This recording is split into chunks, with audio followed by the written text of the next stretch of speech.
나 지금 급해서 내 메일로 파일 하나만 보내줘. 파일? 내가 정신이 없었는지 중요한 파일을 미처 옮겨놓지 못했네. 내 방에 있는 노트북 있잖아. 그거 키면 바탕화면에 파일 하나 있거든. 그거 메일로 좀 보내주면 돼. 급한 거니까 지금 빨리 부탁할게.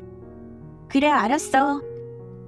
남편은 급한 목소리로 부탁해왔고 저는 서둘러 남편의 방으로 갔습니다.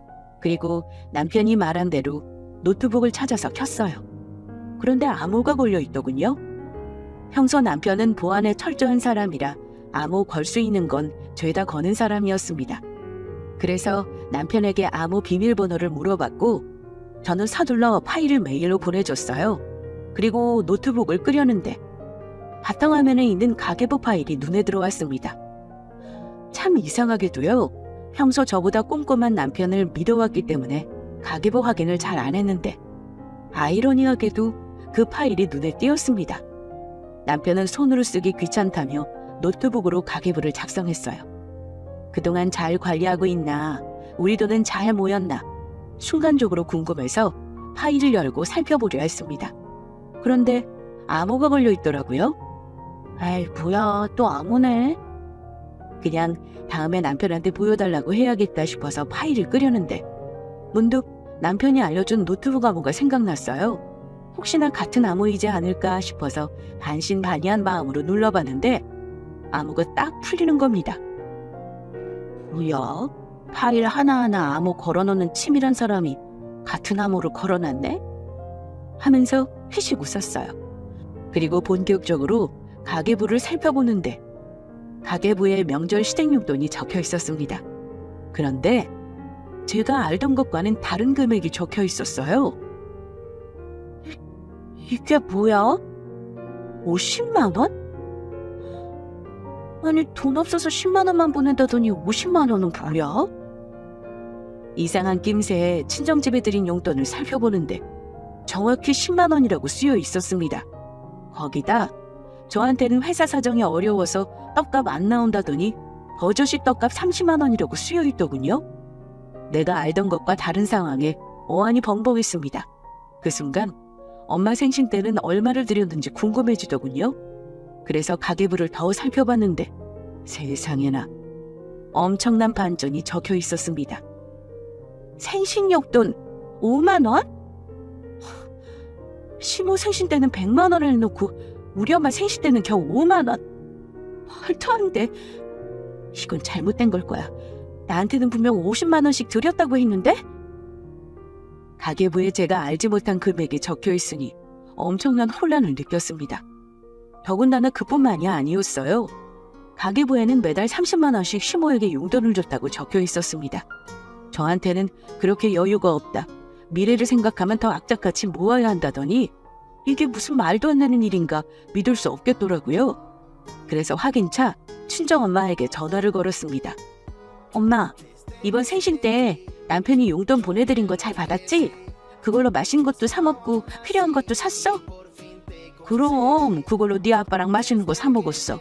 고맙다 우리 딸. 그런데 앞으로 용돈 같은 거 안 보내도 괜찮아. 너희들 사정 어려운 거 잘 아는데 괜히 이럴 필요 없어. 한 푼이라도 더 아끼는 게 낫지. 어렵기는 우리가 뭐 맨날 어려운가. 돈 빠져나갈 곳이 많으면 여유 없는 달이 있지만 매번 그렇지는 않아. 그러니까 이번 생신 때 50만 원 드린 거 아니야? 우리 남편한테 50만 원 받으신 거 맞지? 뭐? 50만 원? 그래, 50만 원. 남편이 이번 생신 때 50만 원 보내드렸잖아. 그게 무슨 소리야. 50만 원이라니. 이서방이 5만 원만 보내줬어. 뭐야? 혹시 액수를 잘못 보낸 거니? 그게 정말이야? 정말 5만 원만 보냈어? 엄마는 그걸 왜 이제 얘기해? 5만 원만 보냈으면 잘못 보낸 거 아니냐고 전화했었어야지. 아니, 엄마는 너희들 사정이 그만큼 힘든가 보다 했지. 그래서 별말 안 했고. 그런데 뭐야, 그런 게 아니었던 거야? 당연하지. 세상에 어느 딸이 달랑 5만 원 보내놓고 맛있는 거 드시고 필요한 거 사라고 그러겠어? 우선 엄마 알겠으니까 내가 나중에 다시 전화할게. 혹시나 하였는데 맞았습니다. 가계부에 적힌 대로 정말 5만 원만 보냈더군요. 겨우 5만 원만요. 저는 그것도 모르고 엄마한테 맛있는 거 사주시고 필요한 거 사라고 했으니 얼마나 어이없으셨을까요? 그동안 바보처럼 남편만 철석같이 믿은 저 자신이 한심하기만 했습니다. 허탈한 마음으로 거실에 앉아서 남편이 오기만을 기다렸어요. 시간이 지나 어둑해지니 남편이 도어락을 누르고 집에 들어왔습니다. 나왔어. 어우, 배고프다. 얼른 밥 줘. 아무것도 모르는 남편은 평소처럼 들어와서 밥 달라며 옷을 갈아입었어요. 그런 남편을 물끄러미 보며 대꾸하지 않자 남편이 저를 보며 물었습니다. 뭐해? 배고프다니까. 표정이 왜 그래? 아무런 말도 없고? 왜? 무슨 일 있어? 뻔뻔하게 무슨 일 있냐며 묻는 남편에게 저는 마지막으로 말할 기회를 줘야겠다 싶었어요. 그래서 남편을 떠봤습니다. 오늘 엄마랑 전화했어. 엄마가 용돈 잘 받으셨대. 당신이 보내준 돈으로 아빠랑 맛있는 거 사드시고 필요한 것도 샀다고 하시네. 더 많이 드리지도 못하고 겨우 50만 원 드린 건데 말이야. 괜히 죄송해지더라고. 에이, 죄송할 게 뭐 있어. 50만 원이 누구 집 개 이름도 아니고. 그 돈이면 충분하지. 자기 마음이 정 그러면 나중에는 50만 원 더 채워서 100만 원 드리자. 그럼 됐지? 더 챙겨드리려면 지금보다 더 열심히 벌고 아껴야겠네. 우리 엄마도 그만큼 똑같이 해드려야 하니까. 솔직하게 털어놓을 인간이 아니라는 걸 알면서도 혹시나 하였습니다. 제 이야기를 듣고 조금이라도 양심에 찔려서 사실은 5만 원 보내드렸다고 사실대로 털어놓길 바랬어요. 그래야 앞으로 남편을 믿고 살아갈 수 있을 테니까요. 그런데 남편은 계속 저를 속이려 들었습니다. 끝까지 50만 원 보냈다며 잡아떼고 심지어는 앞으로 더 바짝 모으자고 하더군요. 제 월급은 만져보지도 못하고 고스란히 남편 통장으로 들어갔는데 말입니다. 그 돈을 친정에 쓰지 못하고 다 시댁에 줬다고 생각하니 참을 수 없는 분노가 일어났어요. 그래서 옆에 있던 리모컨을 남편에게 집어던졌습니다. 똑같이 해드리자는 놈이 우리 엄마한테는 겨우 5만 원을 보냈냐? 네 엄마한테는 100만 원이고 우리 엄마한테는 5만 원 보낸 게 말이 돼? 그래놓고 뭐? 나한테 반반씩 50만 원 보냈다고? 어디서 또 거짓말이야? 이 사기꾼 같은 새끼야. 리모컨으로 얻어맞고 제 폭탄 발언에 놀란 남편은 동공이 심하게 떨렸습니다. 그걸 자기가 어떻게... 왜? 노트북에 암호 걸어놓으면 내가 평생 모를 줄 알았니? 언제까지 속일 수 있을 거라 생각했어? 이 한심한 새끼야? 우리 부부고 나 네 마누라야. 아무리 네가 돈 관리한다지만 같이 번 돈인데 내가 어떻게 모를 수 있겠냐고. 너 그동안 나 몰래 효자 노릇 제대로 했더라. 우리 부모님께는 천하의 못된 불효자식 만들어놓고 네 부모한테만 잘하면 그만이야? 네가 어떻게 나한테 그럴 수 있어? 어떻게 돈 가지고 우리 부모님을 차별할 수 있냐고. 네가 쓴 가계보호 보는데 참 기가 막히더라. 넌 그동안 나한테 하나부터 열까지 다 거짓말만 늘어났어. 아파트 대출금 갚느라 허리 휜다는 놈이 시댁에 매달 30만 원씩 줬니? 회사 사정 어려워서 떡값 안 나온다던 놈이 회사에서 30만 원이나 나왔더라. 그래놓고 뭐? 여유가 없어서 돈을 많이 못 드리겠다고? 너 이참에 회사 때려치고 연기나 하지 그래? 명절 때 시댁에는 50만 원 보내고 우리 집에 10만 원만 보냈어? 우리 엄마 생신 때는 달랑 5만 원 보냈고?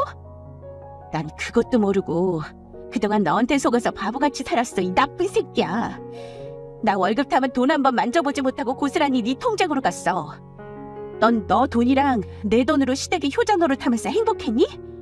난 그것도 모르고 사고 싶은 거 못 사고 먹고 싶은 것도 마음대로 못 먹으면서 열심히 아꼈는데 네가 어떻게 나한테 이럴 수 있냐고.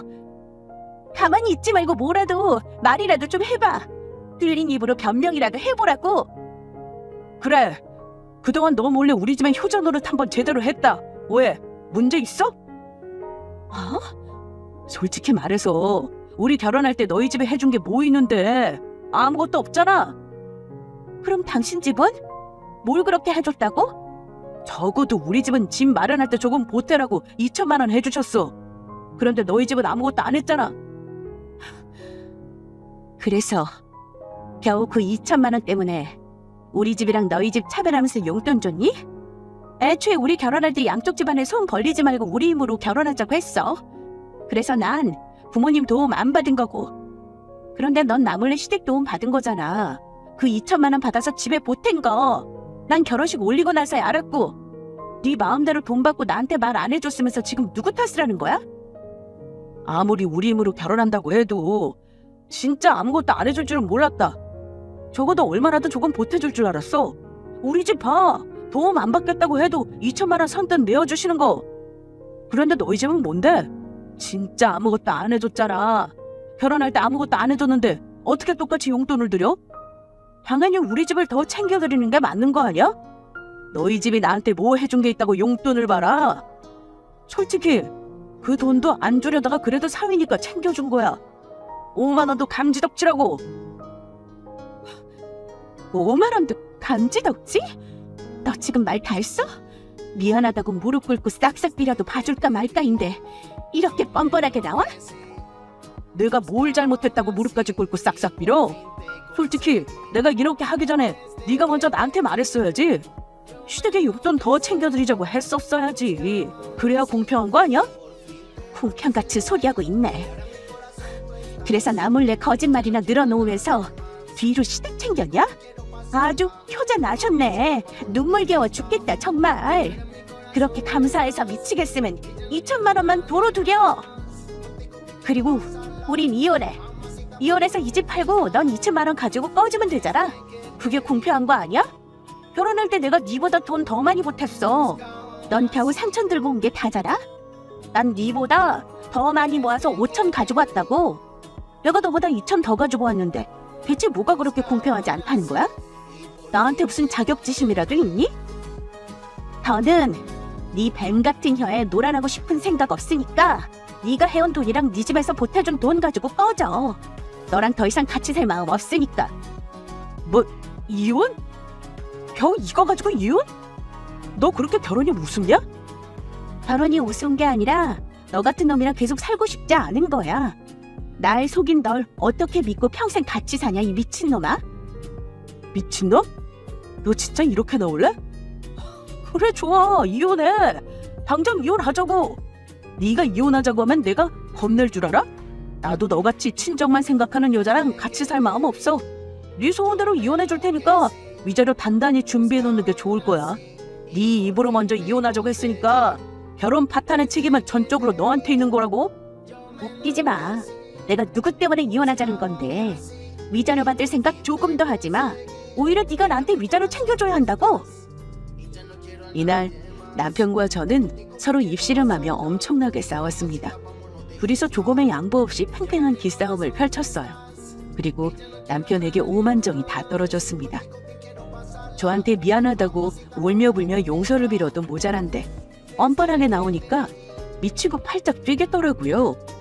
더 이상 이런 놈과 한 집안에서 같이 사는 건 의미 없다고 생각되어 이혼을 결심했습니다. 싸워서 냉전 상태를 유지하며 조금씩 이혼 준비에 들어갔어요. 그리고 부모님 놀라시지 않게 이혼 생각을 말씀드려야 하나 기회를 엿보고 있었습니다. 그러던 어느 날 친정 부모님께서 말도 없이 집에 찾아오셨어요.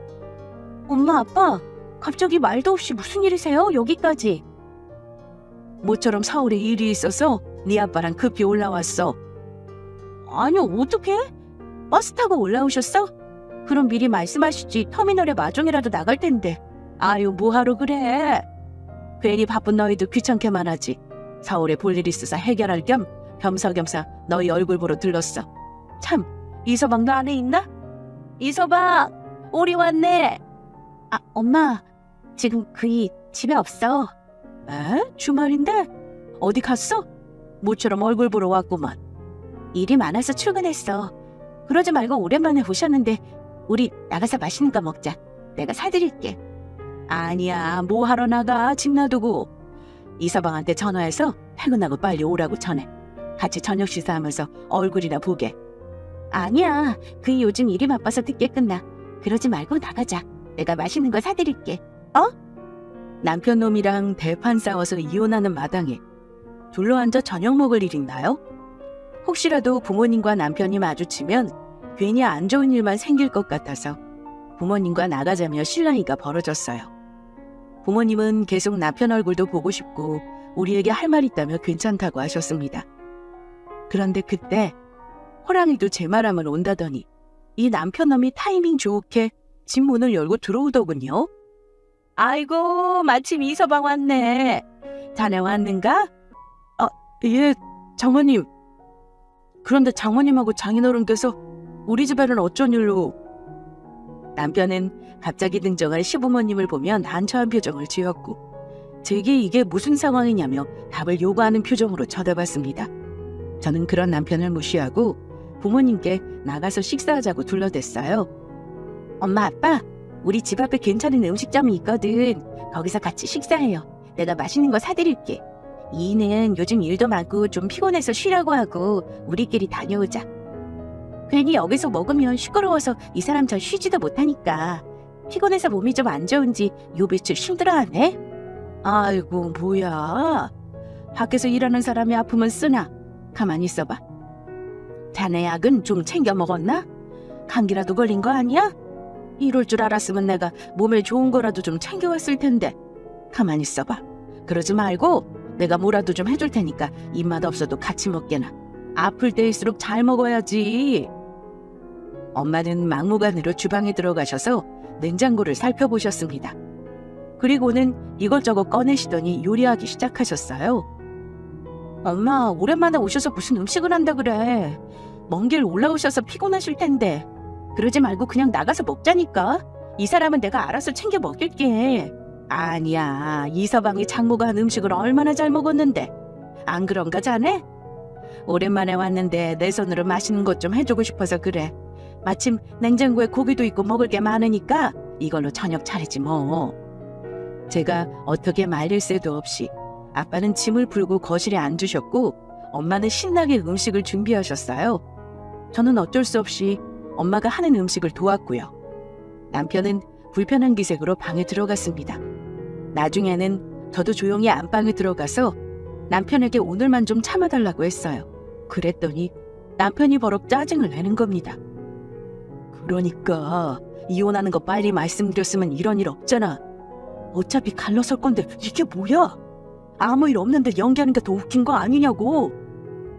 당신 연기하는 거 잘하잖아. 잊었어? 나 속이고 시댁에 돈 버어들인 거? 그거 우리 부모님 아시면 너한테 좋은 거 없어. 그러니까 오늘까지만 아무 일 없는 척 연기 좀 해. 그 다음은 내가 알아서 모실 테니까. 그래서 언제 말씀드릴 건데? 너 솔직히 나랑 이혼하기 싫어서 수 쓰는 거지? 그러니까 그냥 미안하다고 말 한마디만 했으면 이렇게 피곤한 일도 안 생기잖아. 웃기지 마. 사과할 사람이 누군데 이래 지금? 말씀드려도 지금은 아니야. 나중에 기회 보고 알아서 말씀드릴 테니까 넌 신경 쓰지 마. 경고하는데 티내지 않는 게 좋을 거야. 나랑 좋게 이혼하고 싶으면 협조하라고. 혹시라도 이 미친놈이 이상한 티라도 낼까봐 단단히 단도리를 하고 방에서 나왔습니다. 그리고 엄마가 상 차리는 걸 도운 뒤 오랜만에 부모님과 저녁 식사를 했죠. 엄마는 뭐 예쁜 사위라고 이것저것 챙겨주셨습니다. 이서방, 이것도 좀 먹게. 자네 내가 해주는 고기볶음 좋아했잖아. 어때? 입맛에 좀 맞는가? 네, 뭐 맛있습니다. 그래? 아휴, 정말 어디가 안 좋은가 보네. 전에는 맛있다고 펄펄 뛰더니 지금은 희마가리가 하나도 없잖아. 나중에 우리 이서방 보약 한 첩 쥐어줘야겠어. 집안에 기둥이 아프면 쓰나. 보약은 무슨.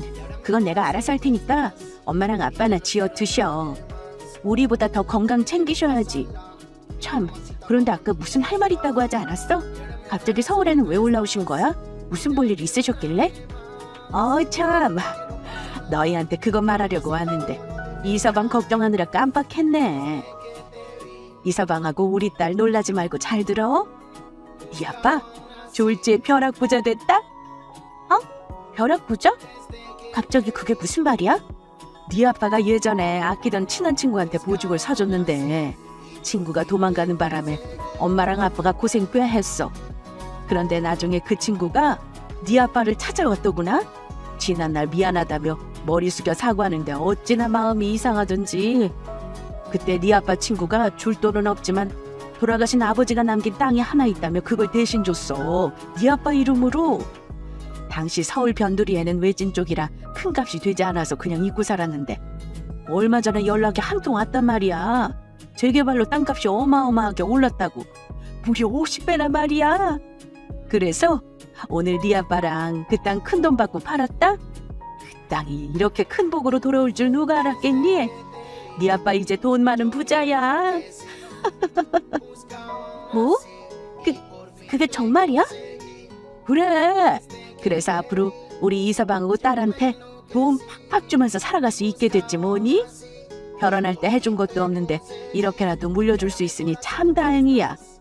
우리야 뭐 살 날 얼마 남지 않았고 어느 정도 미리 물려줄 테니까 너희 하고 싶은 거 하면서 잘 살아봐. 우선 이 아파트 대출금부터 빨리 갚아버리고. 예기치 못한 소식에 당황스러웠습니다. 남편 놈과 이혼을 생각 중인 와중에 고액을 물려받게 되었으니 말이죠. 아무것도 모르는 부모님께 이혼 사실을 어떻게 말씀드려야 하나 고민에 빠진 순간 옆에 있던 남편이 너스레를 떨며 부모님께 살갑게 굴더군요. 아우 우리 장모님 정말 하여간 사위 생각 하나만큼은 끔찍하시다니까요. 두 분이 그동안 못한 거 하시면서 그 돈 쓰셔야지 저희한테 물려주신다니. 참 그래도 어른이 주시는 돈 거절하는 거 아니랬습니다. 주신다면 감사히 받겠습니다. 장인어른 장모님 대신 앞으로 제가 더 잘할게요. 진짜 최선을 다해서 효도하는 이서방이 되겠습니다. 그런데 이 고기볶음 어쩔 거야? 우리 장모님 음식 솜씨 하나는 진짜 인정해야 한다니까요. 저 방금까지만 해도 몸에 힘이 없어서 입맛 하나도 없었는데 밥이랑 우리 장모님이 해주신 고기볶음 딱 들어가는 순간 몸에 피가 쫙 도는 것 같더라고요. 이 정도면 장모님은 제 주치의나 다름없으세요. 이서방이 그렇게 말해주니까 기분이 좋네. 하여간 내가 이래서 우리 이서방을 예뻐한다니까. 순식간에 태도가 싹 바뀌면서 부모님께 가진 애교를 떨어대는 남편놈. 대체 이게 무슨 상황인가? 적응이 안 됐습니다. 식사하는 내내 부모님께 알랑방귀 뀌고 식사 정리며 설거지까지 자기가 한다고 난리를 치더라고요. 에이, 여자가 손에 물 묻히는 거 아니에요. 이 사람이 안 하면 장모님이 하실 텐데 그건 더더욱 안 되죠. 모처럼 제가 설거지할 테니까 딸이랑 못다한 이야기 좀 나누세요. 평소 집안일에 일도 참여 안 하는 놈이 갑자기 설거지한다고 설치니까 이게 미쳤나 싶었습니다. 그뿐만이 아니에요. 설거지 끝내놓고 과일까지 깎아서 내오더라고요. 우리 장모님하고 장인어른 드시라고 제가 과일 좀 깎아왔어요. 세상에 이런 사위가 어디 있어요 그래. 그렇죠 장모님? 가만히 있어봐. 우리 장모님 요즘 다리 안 아프세요? 저번에 아프시다고 했잖아요. 제가 오랜만에 좀 주물러 드릴게요. 남편 놈은 신나서 엄마 다리를 주물러 드렸고 엄마는 살가운 남편 놈을 보면서 그저 좋아하셨습니다. 평소에도 우리 이서방 최고라고 좋아하셨던 분이라 살갑게 구는 남편이 얼마나 예쁘겠어요? 저는 가증스럽게 짝이 없는데 말이죠. 오랜만에 와서 이서방이랑 딸이랑 만난 것도 먹고 이렇게 이서방이 안마까지 해주니 참 좋네. 내가 호강한다 호강해. 아이고 이 정도쯤이야 뭐. 참 장인어른하고 장모님 언제 내려가세요? 조금 더 있다 가실 거죠? 오랜만에 오셨는데. 아니야 내일 내려가 봐야 해. 집에서 서류 준비할 게 좀 있어서. 정말요? 뭐야 너무 아쉽다. 우리 장모님이랑 더 있고 싶었는데. 세상에나 저렇게 알랑방귀를 잘 뀌었나 싶을 정도로 경악을 금치 못했습니다. 평소 우리 엄마한테 살갑게 굴지 않았는데 처음 보는 모습에 오바이트가 다 나올 지경이었어요. 웃긴 건 다음 날이었습니다. 새벽부터 일어나서 부모님 발에다 드린다고 난리를 떨더라고요.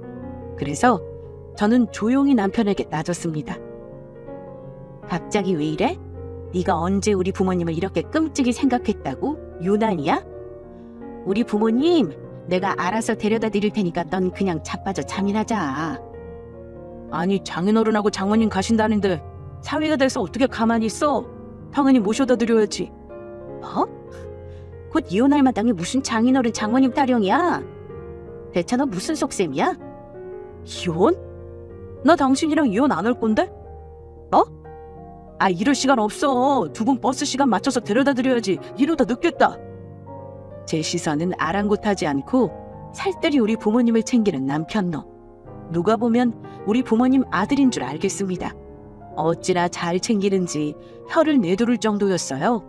어디서 또 먹을 거는 잔뜩 사와서 버스 타는 부모님께 전해드리더군요. 장인어른 장모님 출출하실 텐데 이거 가시면서 드세요. 직접 태워다 드리면 좋을 텐데 지금이라도 제가 차 가지고 올까요? 아무래도 버스보다는 제 차로 가시는 게 편하시잖아요. 아이고 됐어. 내일 출근해야 하는데 그 먼 거리를 언제 왔다 갔다 하려고. 버스 타고 가는 게 훨씬 편해. 자네 고생시키기 싫어. 그럼 우리는 이만 갈게. 네, 조심히 가시고요. 도착하시면 꼭 연락 주세요. 부모님이 탄 버스가 안 보일 때까지 연신 손을 흔들며 인사하는 남편. 정작 딸인 나도 가만히 있는데 이게 왜 이 난리를 떠나 기가 찼어요? 집에 돌아온 남편에게 저는 물었습니다. 어제부터 우리 부모님께 왜 마음에도 없는 짓을 하냐면서 말이죠. 가지가지 한다. 가지가지 해. 누가 보면 네가 우리 부모님 아들인 줄 알겠어? 이혼하면 우리 부모님이랑 아무 상관없는 사이 될 텐데 대체 왜 이래? 어제부터? 무슨 사위된 도리로서 당연히 해야지. 그리고 아까도 말했지만 나 자기랑 이혼 안 해. 너 진짜 아까부터 왜 헛소리야? 갑자기 이혼을 안 한다니. 이혼 안 한다는 남편 놈을 몰아붙이며 따지는 제게 남편은 대뜸 무릎을 꿇더니 사과하기 시작했습니다. 내가 다 잘못했어. 인정할게. 당신 말대로 돈으로 차별한 거 맞아. 처음에는 그게 너무 쪽팔려서 인정하기 싫었나 봐. 그래서 자기한테 마음에도 없는 소리 한 거고.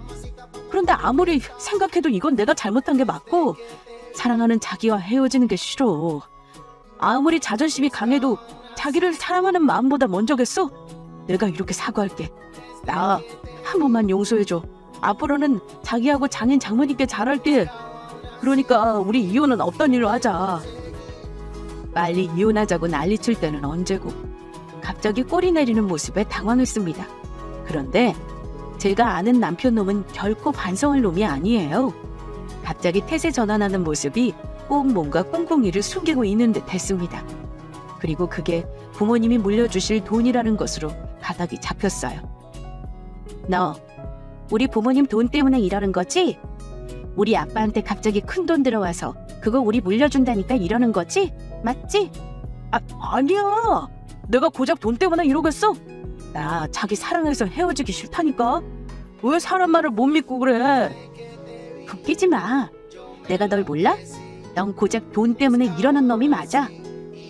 오해할까봐 말하는데 나 너한테 5만 정 다 털렸어. 너랑 같이 살 생각 조금도 없으니까 허튼 생각하지 마. 너 같은 놈한테 우리 부모님 돈 한 푼도 안 줄 거야. 뭐? 너 진짜 이렇게 치사하게 나올래? 그래, 네 말 맞다나. 나 그 돈 보고 너랑 다시 잘해보려고 그런다. 왜? 끝까지 이혼 생각이면 물려받을 돈 정확히 반으로 나눠. 그래야 공평하지. 결혼 중에 생긴 재산은 공동재산인 거 알지? 이혼도 네가 먼저 하자고 했으니까 그 돈 내가 받을 권리 있어. 그러니까 반으로 나누자고. 역시나 돈에 환장한 새끼였어요. 부모님 돈에 더 침 흘리기 전에 이놈과의 관계를 빨리 정리해야 했습니다. 그래서 저는 신속히 이혼 준비에 들어갔고 어렵사리 부모님께 모든 사실을 알렸죠. 다행히 부모님은 제 편이 되어주셨습니다. 남편 놈은 끝까지 부모님의 돈을 포기하지 않고 물고 늘어졌어요. 결국에는 진흙탕 같은 상황까지 갔습니다. 하지만 누가 봐도 제가 이길 싸움이었습니다. 남편은 제게 위자료를 물려줘야 할 상황이었고 부모님께는 아직 재산을 상속받지 않았으니 부부 공동재산으로 해당하지 않았습니다. 졸지에 자기가 해온 돈과 시댁에서 해준 2천만 원만 챙긴 뒤 쫓겨나게 되자 뒤늦게 울고불고 매달리더라고요. 그래도 소용없습니다. 돈으로 이리저리 재는 놈과 같이 살 제가 아니죠. 저는 지금 부모님과 함께 행복한 나날을 보내고 있습니다. 자꾸 찾아오고 연락하는 남편 놈이 귀찮아서 집 다 정리하고 부모님과 함께 지내고 있어요. 앞으로도 행복하게 지낼 저를 많이 응원해주세요. 그럼 지금까지 저의 긴 사연을 마칩니다. 들어주셔서 감사합니다. 안녕하세요. 얼마 전 사랑하는 사람과 결혼식을 올리고 한 사람의 아내가 된 20대 후반 여성입니다. 제가 이렇게 사연을 적게 된 이유는 다름 아닌 10년 전 헤어진 저희 친아버지 때문인데요. 다시 만나게 되었으면 좋은 거 아니냐고요? 저도 처음엔 무척 반가웠고 좋았습니다. 하지만 그동안에 무슨 삶을 살다 오신 건지 막무가내로 뻔뻔하게 행동하는 친아버지의 모습에 저는 당황했고 결국 지금은 다시 연을 끊고 지내게 되었습니다. 평생을 그리워했던 아버지를 만나 행복한 삶을 꿈꿨지만 현실은 그러지 못했던 안타깝고 서러운 제 사연 한번 들어보시겠어요? 어린 시절 저는 엄마와 함께했던 순간들은 전혀 기억하지 못합니다. 물론 제 남동생도 마찬가지고요. 저희 두 남매가 아주 어렸을 때 어머니는 돌아가셨고 그때부터 아버지께서 저희를 힘들게 키우셨어요. 기억은 잘 나지 않지만 새벽에 나가셔서 밤늦게 들어오셨고 그럼에도 꼬박꼬박 저희 밥을 챙겨주셨던 건 어렴풋 생각이 납니다. 엄마가 안 계셔도 아빠가 있었기에 저희 두 남매는 행복했고 고마웠습니다. 그러던 어느 날 제가 10살이 되던 해 아빠는 저희를 친할머니 댁에 남겨두고 집을 나가셨어요.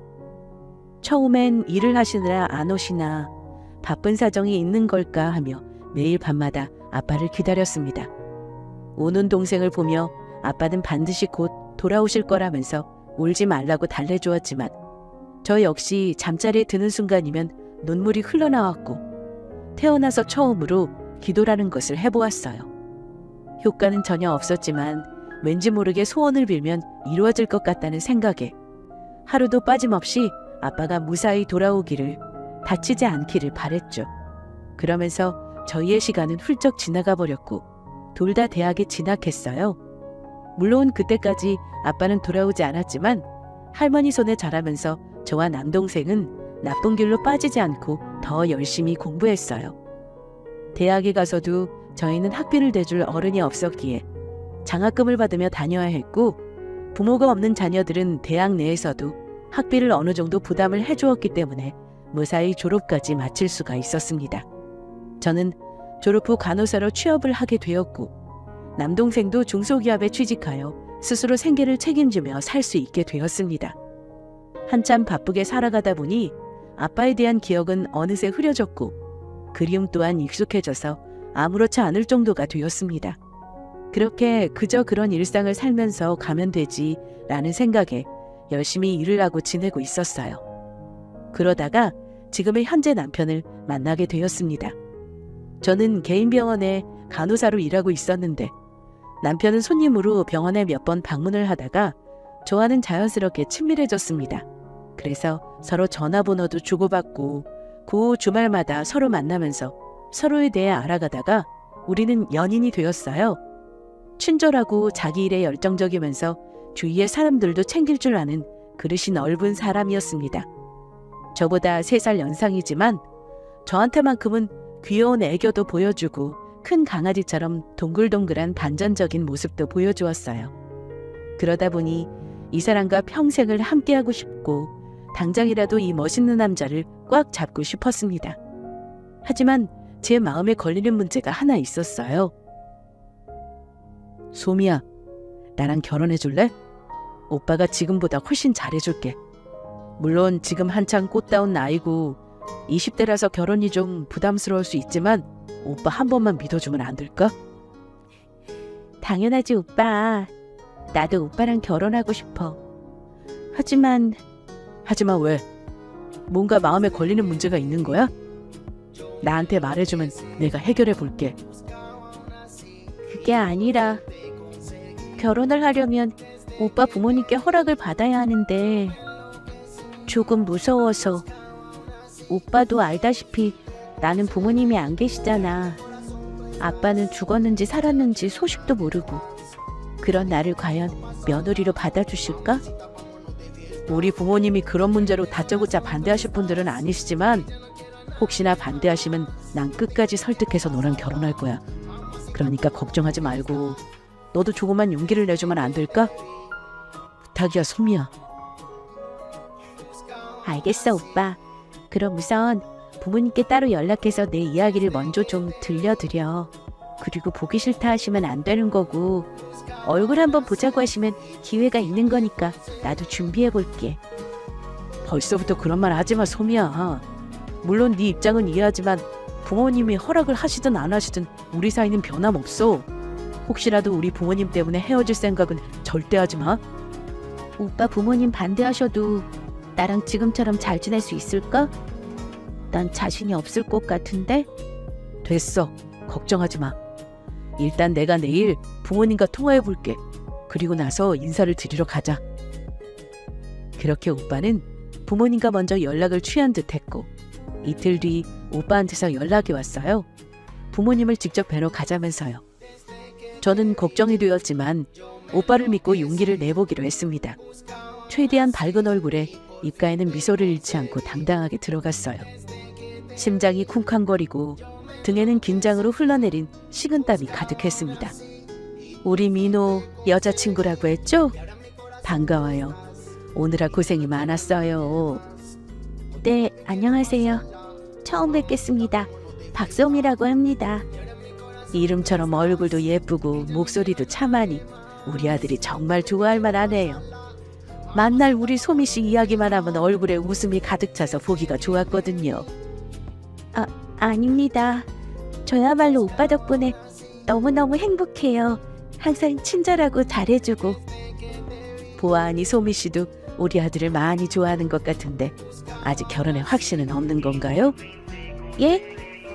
아니요. 그건 아닌데. 혹시 들으셨을지 모르겠지만 전 부모님이 안 계세요. 어머니는 제가 아주 어릴 적 돌아가셨고 아버지는 소식이 끊긴 지 10년이 다 되어가요. 그건 우리 소미 씨 잘못이 아닌데 그런 이유로 우리가 반대할까 봐 걱정이 돼서 그런 거예요? 우리 아들이 소미 씨 사정을 다 알고도 좋다고 한다면 우리는 반대할 이유가 전혀 없어요. 결혼은 둘이 하는 거지 우리랑 넷이 하는 게 아니잖아요. 안 그래요? 정말 감사합니다. 실은 허락을 해주실 거라고는 생각도 못했는데 너무 감사합니다. 울지 말아요. 누가 보면 반대해서 우는 줄 알겠네. 이제 우리 아들 그만 애태우고 프로포즈 받아줘요. 결혼 날짜도 둘이 편할 때 잡고. 감사합니다. 정말 감사합니다. 제가 잘하겠습니다. 그렇게 저희는 부모님께 허락을 받았고 결혼을 약속했습니다. 가족이라고는 친할머니뿐이라서 전화로 이 소식을 알려드리자 너무 기뻐하셨고요. 남편은 저희 남매를 키워주신 할머니께도 인사를 드리러 가자고 하더라고요. 그래서 남동생에게도 이 소식을 알려 우리는 다 같이 저녁을 먹기로 했답니다. 아이고, 우리 이쁜 강아지가 멋진 남자를 만나서 시집을 가다니 너무 좋아서 말이 안 나온다. 아빠도 없이 이렇게 잘 자라줘서 이 할미가 너무 고맙다, 소미야. 고마워. 저야말로 아빠도 없이 저랑 동생 키우시느라 고생 많으셨죠? 감사해요. 물론 아빠는 결혼식에 못 오시겠지만 할머니라도 꼭 와서 나 축하해줘야 해. 알겠지? 그럼 물론이지. 이 할미가 친구들도 몽땅 데리고 갈게. 걱정 마라. 알겠지? 누나, 나도 직장분들한테 누나 결혼식에 꼭 오라고 할게. 그리고 형, 우리 누나 한성깔 하거든요. 결혼 준비할 때 엄청 싸울 수도 있으니까 형이 잘 참아줘요. 알겠죠? 형? 야, 네가 우리 오빠랑 얼마나 친하다고 벌써 형이야? 그리고 넌 꼭 누나 결혼하기 전에 성격 이야기를 해야겠냐? 둘이 진짜 사이가 좋은가 보네. 난 외동이라 항상 형제나 자매 있는 사람이 그렇게 부러웠는데 앞으로 이 두 사람하고 같이 지낼 생각하니까 벌써 재밌어지는데? 형, 우리 누나 잘 부탁해요. 겉으론 씩씩해 보여도 속은 어린애예요. 많이 부족하지만 형이 이해해주면서 잘 보듬고 살아주세요. 부탁드립니다. 걱정하지 마. 내가 최선을 다해서 행복하게 해주려고 빨리 결혼하는 거니까. 우리 결혼하게 되면 언제든 집에 놀러와도 좋아. 가끔 누나 심심해하면 같이 놀아줘. 알겠지? 네, 형. 정말 고맙습니다. 다행히 오빠는 성격이 좋은 탓에 저희 가족들과 금세 친해질 수 있었고 모두의 축복 속에서 우리는 결혼 준비를 시작했습니다. 그동안에 서로 모아놓은 돈으로 할 수 있는 것부터 간단하게 시작하기로 했어요. 이날 서로의 통장 내역을 처음 보는데 남편은 제가 생각했던 것보다 상상할 수도 없을 만큼 돈이 가득했습니다. 오빠, 여기 적혀있는 돈 전부 오빠가 모아놓은 거 맞아? 나보다 3년 먼저 일을 했다고 해도 이렇게 많이 모을 수 있어? 혹시 오빠 부모님이 도와주신 거야? 응? 아니? 내가 숨기려고 의도한 건 아닌데 네가 한 번도 제대로 물어보지를 않아서 나도 그냥 말 안 하고 있었는데 나 생각보다 재력가야. 오빠, 그냥 회사 다닌다고 하지 않았어? 그러고 보니 오빠가 다니는 회사를 한 번도 안 가봤네? 어떻게 연애하는 3년 내내 가볼 생각도 안 했지? 그러게. 나도 너한테 자랑하고 싶어 죽겠는데 네가 물어보지도 않고 궁금해하지도 않으니까 내가 얼마나 속이 타는 줄 알아? 결혼한다고 하니까 드디어 자랑할 기회를 주는구만, 우리 박소미 씨. 오빠도 참, 그런 건 진작에 말했어도 됐잖아. 그래서 오빠가 다니는 회사는 어떤데? 실컷 자랑해도 돼. 월급 많이 받는 대기업이야? 말하면 입 아프니까 이왕에 이렇게 된 거 오빠 회사 한번 가볼래? 생각보다 재력가라는 말에 저는 내심 기대가 되었습니다. 그리고 도착한 오빠 회사를 보니 저는 입이 떡 벌어지고 말았죠. 평범한 회사원인 줄로만 알았던 오빠는 자기 회사를 직접 운영하고 있는 젊은 베처 사업가였습니다. 근처에 본인이 운영하는 공장도 있다더라고요. 놀란 제 표정을 보고 오빠는 흐뭇했는지 제 손을 잡고 회사 안으로 향했습니다. 그렇게 오빠의 손에 이끌려 막 회사 입구를 지나가려는데 웬 경비옷을 입은 아저씨가 남편에게 인사를 하더라고요. 저는 순간 걸음을 멈칫했습니다. 소미야, 갑자기 왜 그래? 무슨 문제 있어? 오빠, 방금 오빠한테 인사한 저 경비 아저씨 말이야. 저분은 엊그제 새롭게 뽑은 경비원이야. 그런데 그게 왜? 뭐 잘못됐어? 나 잠시만 다녀올게. 기다려. 확실했어요. 그동안에 그리워했던 저희 친아버지. 저는 홀로 또벅또벅 걸어가는 중년 남성을 뒤쫓아갔습니다.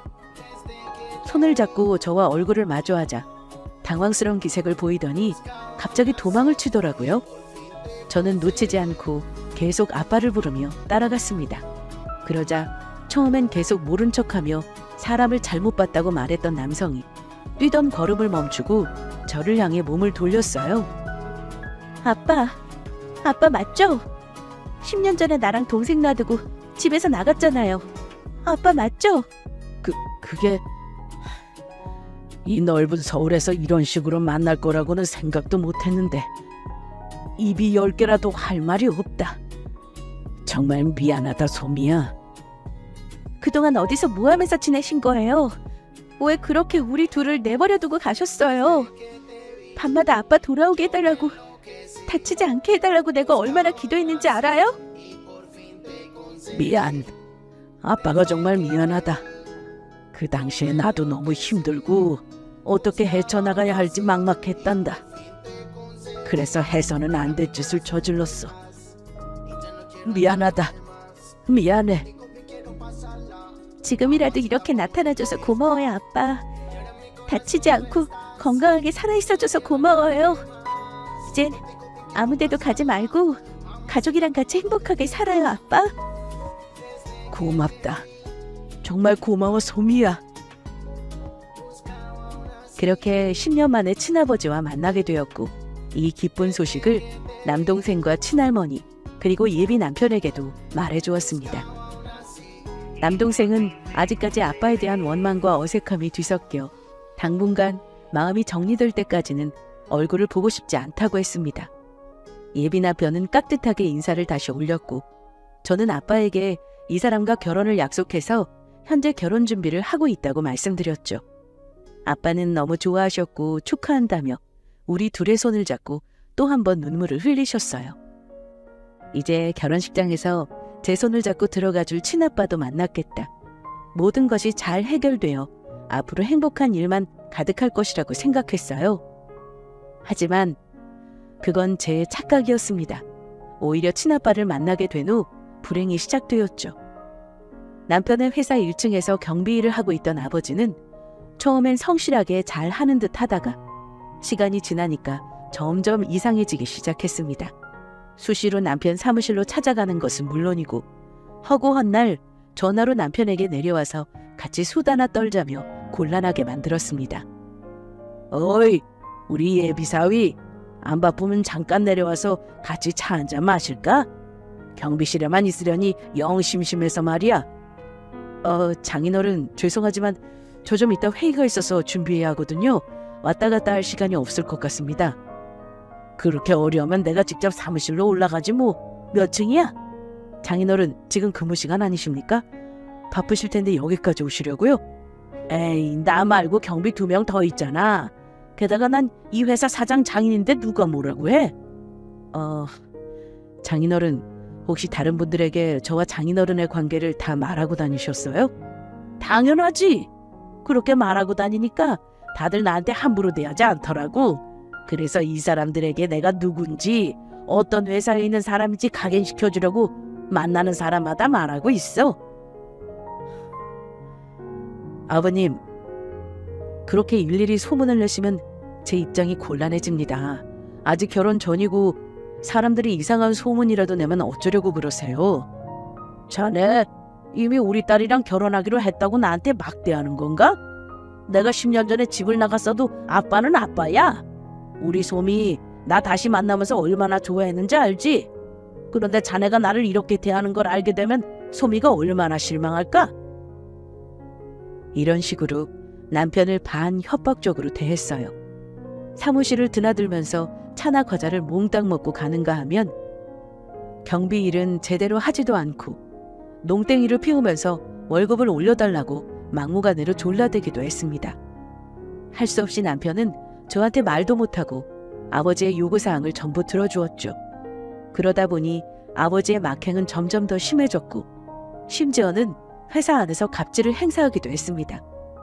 회사원들 중에 자기에게 인사하지 않는 사람에게는 내가 누구인 줄 아냐며 욕을 쏟아부었고 회사의 사장이 경비의 사위라는 것을 알고 빌빌거리는 사람들에게는 자기가 사장이라도 된 것처럼 승진과 많은 월급을 약속하며 남편을 꽤나 곤란하고 힘들게 만들었어요.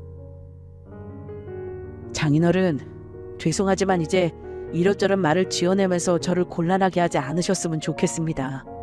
어제도 제 직원 몇 명한테 욕도 하시고 다른 분들에게는 월급을 올려주네 마네 하신 것 같은데 자꾸 그러시면 저 너무 힘듭니다. 아니, 나한테 잘 대해주고 깍듯하게 해주는 사람은 자네가 알아서 월급 올려주고 해야 내 위상이 살지. 내가 이 회사 사장의 장인인데 그 정도도 못하나? 내가 경비실에서 빌빌거리는 게 자네가 원하는 일이냐고? 빌빌거리다뇨. 저희 직원들 경비원이라고 해서 갑질하고 불친절하게 대하는 사람들 아니라는 거 아시지 않습니까? 그리고 아버님은 다른 경비원들보다 2배 월급을 드리고 있는데 만날 일 안 하시고 놀러 다니시고 심지어 제 사무실을 마음대로 들어오셔서 제가 얼마나 곤란한 상황인지 아세요? 회사에서도 말이 이만저만이 아니라고요. 하, 자네 지금 나한테 큰 소리 쳤나? 그럼 내가 내 딸 자네하고 결혼시켜주는데 공짜로 결혼하려고 했어? 내가 아무 말도 안 하려고 했는데 지금 자네가 하는 짓 하나도 마음에 안 들어. 장인을 이런 경비직에 계속 있게 하는 것도 마음에 안 들고. 그렇다고 아무것도 모르시는 장인어른을 회사 직원으로 채용할 수는 없지 않습니까? 차라리 일을 하기 싫으면 그만두셔도 됩니다. 제가 월급의 절반은 매달 입금시켜 드릴게요. 이젠 장인까지 쫓아내려고 하나? 우리 소미가 들으면 억장이 무너지고 눈물을 펑펑 흘릴 걸세. 지금 내가 전화해서 자네가 나한테 한 짓 몽땅 말해줘? 그럼 소미가 너랑 결혼할 것 같아? 고정하세요, 장인어른. 안 그래도 결혼 준비로 피곤해하는 사람한테 무슨 말을 하시려고요? 이번만 넘어가 드리는 겁니다. 또 한번 저를 곤란하게 만드시면 저도 어찌할 도리가 없습니다. 먼저 올라가 보겠습니다. 우리 솜이 이야기만 나오면 그저 벌벌 떨면서 네가 나한테 무슨 짓을 해? 싸가지 없는 것 같으니라고. 정말 이번에 마지막이라고 생각한 남편은 마음을 단단히 먹은 듯 보였습니다. 아버지가 수시로 전화를 해도 받지 않았고 멋대로 사무실에 찾아오지 못하도록 문 앞에 다른 경호원을 세웠죠. 큰 소리로 반말을 하며 직원들이 보는 앞에서 예의를 지키지 않을 경우엔 대놓고 지적을 했으며 일을 제대로 하지 않을 경우 퇴사 처리를 하겠다며 단호하게 행동을 취했습니다. 그 모습에 아버지는 적잖이 당황했고 곁에서 지켜보던 사람들도 하나둘 아버지의 갑질에 대응하며 비위를 맞추려 애써 노력하지 않았습니다. 어이 김씨, 나 잠시 우리 사위 사무실에 다녀올 테니까 좀 봐주게. 이봐, 이제 그만하지. 자네 그런 식으로 사위 이용하는 거 부끄럽지도 않나? 아무리 우리 사장님이 자네 장인이라고 해도 같이 경비실에서 일하는 사람들에 대한 예의는 지켜야 할 거 아닌가? 뭐? 그동안은 찍소리도 못했던 양반이 갑자기 왜 이래? 장인이 사위 얼굴 좀 보러 가겠다는데 그렇게 잘못됐어? 누가 잘못됐대? 그럼 일을 끝내고 가던지 아니면 최소한 미안하다고 한마디 하고 가던지 해야지. 어쩜 사람이 이렇게 개념도 없고 예의도 없나? 이 자식이 지금 나한테 감히 개념도 없다고 했나? 자네 그나마 붙잡고 있던 경비일까지 못하게 되고 싶어? 확 잘라버리기 전에 입 닥쳐. 그래, 잘라라 잘라. 나도 도저히 너랑 같이 일 못해 먹겠다. 너같이 싸가지 없는 사람 비호 맞춰가며 일할 바엔 다른 곳으로 가서 취직하는 게 낫겠다. 잘난 네 사위한테 당장 나 자르라고 해. 알겠냐? 이게 진짜 미쳤나? 너 진짜 내가 오늘 중으로 확 잘라버릴 거야. 알겠어? 어휴, 내가 어쩌다 저런 놈을 만나서. 에잉. 그러자 참다 못한 경비원 아저씨가 먼저 선수를 쳤습니다. 갑자기 문을 박차고 나가더니 남편이는 사무실로 가서 다짜고짜 이렇게 말하더랍니다. 아니, 갑자기 여긴 어쩐 일이십니까? 무슨 문제라도 있으십니까? 사장님, 그동안 참다가 도저히 이건 아닌 것 같아서 이렇게 찾아왔습니다. 아무리 사장님의 장인이라고 해도 사람을 이렇게 함부로 막 대해도 되는 겁니까? 아, 그게 무슨 말씀이신지. 또 장인어른이 일을 저질렀습니까? 말도 마세요. 일은 만날 안 하는 주제에 사장님 들먹거리며 자기가 할 일도 안 하고 온통 저한테만 시킵니다. 그래놓고선 제가 한마디 했다고 이 회사에서 5년간 성실히 일해온 저를 자르겠다고 하더군요. 그 말을 듣고 제가 먼저 사장님 찾아왔습니다. 이렇게 부정하게 사람을 마음대로 자르는 사장이라면 제가 먼저 박차고 나가려고요. 정말 죄송합니다. 제가 입이 10개라도 드릴 말씀이 없습니다. 도저히 안 되겠네요. 아무래도 장인 어른을 내보내는 게 회사 이치에 맞는 것 같습니다. 이렇게 용기 내서 찾아와 주신 거 감사드려요. 그날 저녁, 남편이 저한테 저녁을 먹자고 해서 한 식당에서 만나게 되었어요. 그동안 아버지 때문에 남편이 얼마나 곤란에 처해 있었는지, 나한테 말도 못하고 속이 문드러져 있었을지 이때까지만 해도 상상할 수 없었습니다. 요즘 결혼 준비로 매일같이 만났으면서 갑자기 왜 이런 조용한 식당에서 밥을 먹재? 뭐 하고 싶은 말 있어, 오빠? 그게 우선 네가 당황스럽기도 할 거고 기분이 매우 안 좋을 수도 있는데 그래도 말은 해야 할 것 같아서. 우선 결과적으로 장인어른 회사에서 일 그만두시게 해야 할 것 같아. 갑자기 왜? 회사에서 무슨 일 있었어? 그게 일하는 몇 달 내내 문제가 끊이질 않았어. 내가 너와 결혼하게 될 사이라고 장인어른께 말씀드리고 얼마 지나지 않아 회사 사람들한테 인사를 강요하고 나를 이용해서 여러 회사 사람들을 부려먹었었어. 최근에 같이 일하던 경비 아저씨마저도 내 사무실로 찾아와 한 소리 하시더라. 뭐? 아빠가 그런 짓을 했단 말이야? 아니, 도대체 왜? 그야 난 회사 사장이고 장인어른도 그 정도 대접을 받고 싶으셨던 거겠지.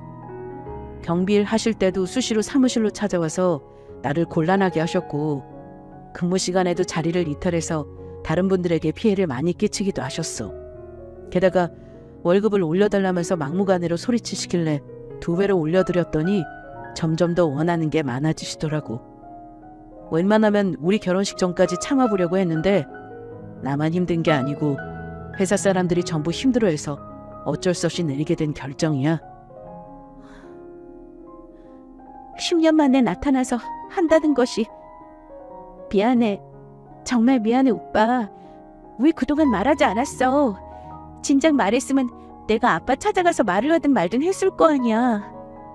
네가 이렇게 당황하고 상처받을 거 아는데 나라고 말하기가 쉬웠겠니?